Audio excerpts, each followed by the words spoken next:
Hello, നമ്മളുടെ ഇന്നത്തെ recipe ഒരു സ്റ്റീം ചെയ്തിട്ടുള്ള ചിക്കൻ മോമോസിൻ്റെ റെസിപ്പിയാണ്. അപ്പോൾ ഇത് ചെയ്തെടുക്കാൻ വേണ്ടിയിട്ട് ഞാനിവിടെ ഏകദേശം ഒരു 1/4 കിലോയോളം ചിക്കൻ ഇട്ടോ. അപ്പോൾ ചിക്കൻ ബോൺലെസ് ചിക്കനാണ്. ഇപ്പോൾ എല്ലുണ്ടെന്നുണ്ടെങ്കിൽ അതൊന്ന് കട്ട് ചെയ്തിട്ട് മാറ്റി എടുക്കുക.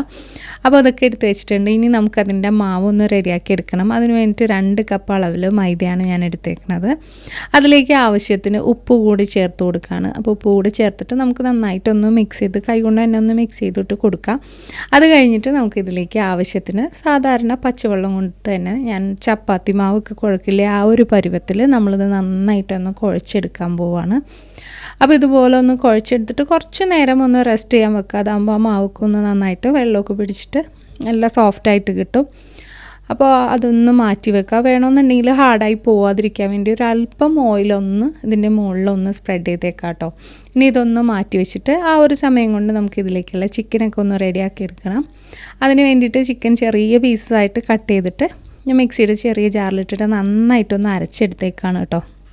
അപ്പോൾ നല്ല പേസ്റ്റ് ആയാലും കുഴപ്പമൊന്നുമില്ല, കാരണം ഇത് സ്റ്റീം ചെയ്തിട്ട് വേകാനുള്ളതാണ്. അപ്പോൾ അതിൻ്റെ കൂടെ ഒരു മീഡിയം സൈസിലുള്ള സവാള ചെറുതായിട്ട്, തീരെ ചെറുതായിട്ട് പൊടിയായിട്ട് അരിഞ്ഞ, അതുപോലെ തന്നെ ഒരു മീഡിയം സൈസിലുള്ള ക്യാരറ്റ് തീരെ ചെറുതായിട്ട് ഗ്രേറ്റ് ചെയ്തെടുത്തിട്ടുണ്ട്. പിന്നെ ഒരു 1/4 കപ്പ് അളവിൽ ക്യാബേജാണ്. അപ്പോൾ പച്ചക്കറിയൊക്കെ ഇഷ്ടമുള്ളവരാണെന്നുണ്ടെങ്കിൽ കുറച്ചുകൂടെ കൂടുതൽ അളവിട്ടാലും കുഴപ്പമൊന്നുമില്ല. പിന്നെ ഒരു ടീസ്പൂൺ അളവിൽ ഇഞ്ചി വെളുത്തുള്ളി പേസ്റ്റും നമുക്കിതിലേക്ക് ആവശ്യത്തിനുള്ള ഉപ്പ് കൂടി ചേർത്തേക്കാണ്.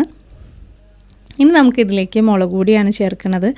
ഞാനിവിടെ ഒരു 1.5 ടീസ്പൂൺ അളവിൽ മുളക് പൊടി ചേർത്തിട്ടുണ്ട്. അതിൻ്റെ കൂടെ തന്നെ 3/4 ടീസ്പൂൺ അളവിൽ കുരുമുളക് പൊടിച്ചതാണ്. പിന്നെ 1 ടീസ്പൂൺ അളവിൽ സോയാ സോസും കൂടെ കേട്ടോ. അപ്പോൾ സോയാ സോസാണോ അതിന് ആ കറക്റ്റ് ഒരു ഫ്ലേവർ കൊടുക്കുന്നത്. അപ്പോൾ അതും കൂടെ ചേർത്ത് കഴിഞ്ഞ് കഴിഞ്ഞാൽ നമുക്ക് 1 ടേബിൾ സ്പൂൺ അളവിൽ സൺഫ്ലവർ ഓയിലാണ് നമ്മൾ ചേർക്കുന്നത്. സൺഫ്ലവർ ഓയിലും കൂടെ ചേർത്ത് കഴിഞ്ഞ് കഴിഞ്ഞാൽ നമുക്ക് കൈ കൊണ്ട് തന്നെ നന്നായിട്ട് ആ ചിക്കനിലേക്ക് ആ സവാളയും അതുപോലെ തന്നെ ആ ക്യാരറ്റൊക്കെ നന്നായിട്ട് മിക്സ് ആവണം. അതുകൊണ്ട് തന്നെ കൈ കൊണ്ട് തന്നെ നന്നായിട്ടൊന്ന് മിക്സാക്കി കൊടുക്കുക. ഇനി അതിലേക്ക് കുറച്ച് മല്ലിയിലയും കൂടെ ചേർത്തൊന്ന് മിക്സ് ചെയ്തിട്ട് നമുക്കിതൊന്ന് മാറ്റി വയ്ക്കാം. അപ്പോൾ ഈ ഒരു സമയം നമ്മളുടെ ആ ഒരു മാവൊക്കെ ഒന്ന് നന്നായിട്ട് സോഫ്റ്റ് ആയിട്ടുണ്ട്. അതിന് ഇതുപോലെ നമ്മൾ ചെറിയ പൂരിയൊക്കെ ഉണ്ടാക്കില്ലേ, അതുപോലെ ചെറിയ ബോൾസ് ആക്കിയിട്ട് ഞാനിവിടെ എടുത്തിട്ടുണ്ട്.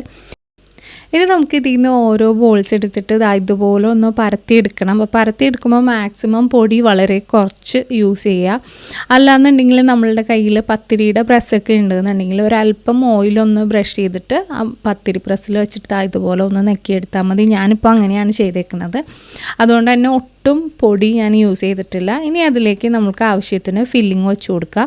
ഫില്ലിങ് വെച്ച് കൊടുത്തിട്ട് നമ്മൾക്ക് ഏത് ഷേപ്പിലേക്കായിട്ട് അത് ക്ലോസ് ചെയ്യാനാണോ ഏറ്റവും എളുപ്പം ആ ഒരു രീതിക്ക് എടുക്കുക. ഞാനിതിപ്പോൾ ഒരു സൈഡിൽ ഇങ്ങനെ പ്ലീറ്റ്സ് പോലെ ആക്കിയിട്ട് മറ്റേ സൈഡ് അതിലേക്ക് യോജിപ്പിച്ച് വെച്ചേക്കാണ് ചെയ്യണത്.